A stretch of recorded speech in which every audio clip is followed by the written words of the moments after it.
খালিদ নামে এক ব্যবসায়ী ছিল, যিনি তার সততার জন্য গ্রামে বিখ্যাত ছিলেন।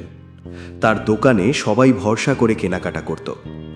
একদিন একজন ধনী ব্যক্তি তার দোকানে এসে একটি মূল্যবান গহনা কিনতে চাইল। খালিদ গহনাটি পরীক্ষা করে দেখল তাতে একটি ছোট ত্রুটি রয়েছে। সে ক্রেতাকে সত্যিটা বলে দিল, এই গহনাটি খুবই সুন্দর, তবে এতে একটি ছোট ত্রুটি আছে। আপনি যদি এটি নিতে চান, আমি দাম কমিয়ে দিতে পারি। ক্রেতা তার সততায় অবাক হলো।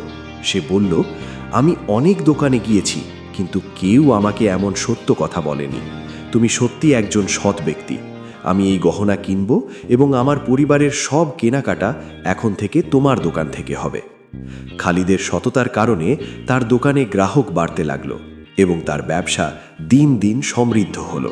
সত্যবাদিতা মানুষের আস্থা অর্জন করে এবং আল্লাহর রহমত নিয়ে আসে।